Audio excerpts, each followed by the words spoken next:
మొన్న జగనన్నను హతమార్చాలని చూశారు. నేడు బడుగు బలహీన వర్గాల నేత, రాజ్యసభ సభ్యులు కృష్ణయ్యపై స్థానిక ఎమ్మెల్యే బియ్యపు మధుసూదన్ రెడ్డిపై హత్యాయత్నం జరగడం కలకలం రేపింది. శ్రీకాళహస్తి నియోజకవర్గం ఏర్పేడులో ఎన్నికల ప్రచారం నిర్వహిస్తున్న బీసీ నాయకుడు ఆర్ కృష్ణయ్యపై మరియు స్థానిక ఎమ్మెల్యేపై బొజ్జల సుధీర్ రెడ్డి రాళ్ల దాడి చేయించాడు.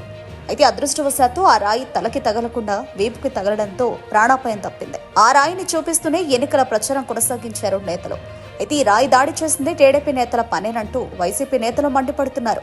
మొన్న ఏపీ సీఎం, వైసీపీ అధినేత వైఎస్ జగన్మోహన్ రెడ్డిపై హత్యాయత్నం చేశారని ఆరోపించారు. ఇలాంటి పెరికిపంద రాజకీయాలు చేస్తే ఎవరూ భయపడరని, ప్రజలు మాపై చూపిస్తున్న ఆదరణ తట్టుకోలేకే ఎలాగైనా మమ్మల్ని హతమార్చారని, ఇలాంటి రాళ్ల దాడులు చంద్రబాబు నాయుడు ఆదేశాలతో బొజ్జల సుధీర్ రెడ్డి చేయిస్తున్నాడని అన్నారు. గతంలో ఇదే ఏర్పేడులో ఇసుక మాఫియాతో ఇబ్బంది పడుతున్న రైతులను 17 మందిని లారీల ద్వారా చంపించిన చరిత్ర తెలుగుదేశందేనని, నేడు మమ్మల్ని కూడా హతమార్చి రాజకీయ ప్రత్యర్థి లేకుండా చేసుకోవాలని బొజ్జల సుధీర్ రెడ్డి ఆరాటపడుతున్నాడని అన్నారు. ఇలాంటి రాళ్ల దాడులు చంద్రబాబు నాయుడు ఆదేశాలతో బొజ్జల సుధీర్ రెడ్డి చేయిస్తున్నాడని వైసీపీ నేతలన్నారు.